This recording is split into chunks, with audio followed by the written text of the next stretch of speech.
Hello friends, അജ്നൂസ് കിച്ചണിലേക്ക് എല്ലാവർക്കും സ്വാഗതം. ഇന്ന് നല്ലൊരു സ്വീറ്റ് റെസിപ്പിയുമായിട്ടാണ് ഞങ്ങൾ വന്നിരിക്കുന്നത്. അപ്പം ഗുലാബ് ജാമുൻ നമുക്ക് എങ്ങനെ വീട്ടിലുള്ള വെറും 3 ഇൻഗ്രീഡിയൻസ് മാത്രം മതി നമുക്കിത് തയ്യാറാക്കി എടുക്കാനായിട്ട്. അപ്പോൾ ഇത് ഉണ്ടാക്കാനായിട്ട് നമുക്കൊരു പാത്രത്തിലേക്ക് 2 കപ്പ് മിൽക്ക് പൗഡർ എടുക്കാം. 2 കപ്പ് മിൽക്ക് പൗഡറിന് 1 കപ്പ് മൈദയാണ് ഞാൻ എടുക്കുന്നത്. നിങ്ങൾ എത്ര മിൽക്ക് പൗഡർ എടുക്കുന്നോ അതിൻ്റെ ഹാഫ് മൈദ എടുക്കുക.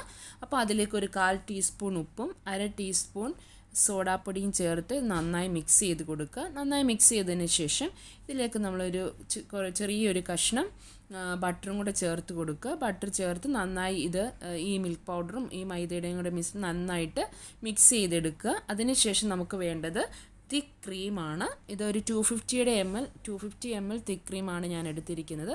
അപ്പോൾ ഈ ഫുൾ 250 ml ഞാൻ ഇതിന് ഉപയോഗിച്ചിട്ടുണ്ട്. അപ്പോൾ നിങ്ങൾ എത്ര എടുക്കുന്നോ അതിനനുസരിച്ച് മാത്രം ക്രീം ഉപയോഗിച്ച് കൊടുക്കുക. കുഴച്ച് നോക്കുക. എന്നിട്ട് ഇനഫ് ആയില്ലെങ്കിൽ മാത്രം ബാക്കി ക്രീം നിങ്ങൾക്ക് ഉപയോഗിക്കാവുന്നതാണ്. അപ്പോൾ ഞാൻ 2 കപ്പിന് ഫുൾ 250 എടുത്തിട്ടുണ്ട്. അപ്പം അഥവാ നിങ്ങൾക്ക് എടുത്തിരിക്കുന്ന ക്രീം ഇനഫ് ആയില്ലെങ്കിൽ നിങ്ങൾക്ക് കുറച്ച് വെള്ളമോ കുറച്ച് പാലോ ഉപയോഗിച്ച് വീണ്ടും ഇത് കുഴച്ചെടുക്കാവുന്നതാണ്. നിങ്ങളുടെ കയ്യിൽ ക്രീം ഇല്ല എങ്കിൽ പോലും നിങ്ങൾക്ക് ഫുൾ പാലിൽ കുഴച്ചെടുക്കാവുന്നതാണ്. അപ്പോൾ ഞാൻ ഒരു ചപ്പാത്തിയുടെയൊക്കെ ഒരു പരുവത്തിൽ കുഴച്ചെടുത്തതിന് ശേഷം ചെറിയ ഉരുളകളാക്കി നമുക്കിത് മാറ്റണം.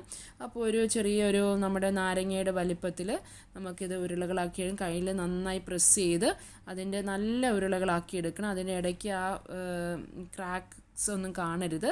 ഉണ്ടെങ്കിൽ നമ്മൾ എണ്ണയിലിടുമ്പോൾ അത് പൊട്ടിപ്പോകും. അപ്പോൾ നല്ല ഉരുളകളാക്കി എല്ലാം നമുക്ക് എടുക്കണം. അഥവാ ഞാനെല്ലാം ഇത് ഉരുളകളാക്കി ഇവിടെ വെച്ചിട്ടുണ്ട്.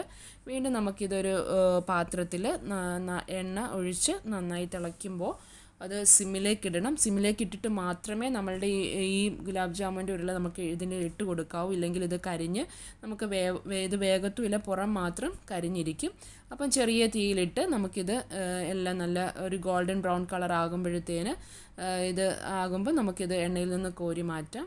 അപ്പോൾ ഇതിനുള്ള പാനി തയ്യാറാക്കാനായിട്ട് ഞാൻ 2 കപ്പ് പഞ്ചസാര എടുത്തിട്ടുണ്ട്. 2 കപ്പ് പഞ്ചസാരയ്ക്ക് 2 കപ്പ് വെള്ളം കൂടെ ചേർത്ത് ആ പഞ്ചസാര ഒന്ന് അലിയുന്ന പരുവമാകുമ്പോൾ നമുക്ക് തീ ഓഫ് ചെയ്തിട്ട് നമ്മൾ വറുത്ത് വെച്ചിരിക്കുന്ന ഗുലാബ് ജാമുൻ്റെ ഉരുളകളെല്ലാം ഇതിനകത്തേക്ക് ഇട്ട് കൊടുക്കണം. അപ്പോൾ അതിന് മുമ്പ് നമുക്ക് 2 ഏലക്കയും കൂടി ഇതിലേക്ക് ഒരു മണത്തിന് വേണ്ടിയിട്ട് ഇട്ട് കൊടുക്കാം. അപ്പോൾ ആ പഞ്ചസാര ഒന്ന് അലിയുന്ന പരുവം മതി, ഒരു നൂൽ പരുവൊന്നും ആകേണ്ട ആവശ്യമില്ല.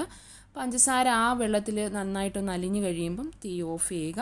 നമ്മൾ വറുത്ത് വെച്ചിരിക്കുന്ന ഗുലാബ് ജാമുൻ ചൂടോടെ നമുക്ക് ഇതിലേക്ക് ഇട്ട് കൊടുക്കാം.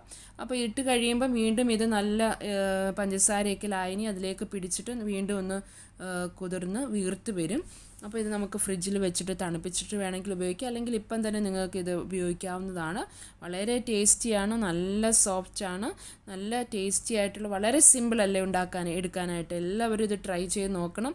വീട്ടിലുള്ള വെറും ഇൻഗ്രീഡിയൻസ് മാത്രം മതി. നിങ്ങളുടെ ഈ ക്രീം ഇല്ലെങ്കിൽ ഞാൻ പറഞ്ഞതുപോലെ നിങ്ങൾക്ക് പാല് കൊണ്ട് വേണമെങ്കിൽ ഇത് കുഴച്ചെടുക്കാം. പക്ഷേ അരമണിക്കൂർ ഇത് റെസ്റ്റ് ചെയ്യാനായിട്ട് വെക്കണം. അപ്പോൾ നല്ല സോഫ്റ്റ് ആയിട്ടുള്ള ഗുലാബ് ജാമുൻ റെഡി. എല്ലാവരും ട്രൈ ചെയ്ത് നോക്കണം. Bye bye, see U.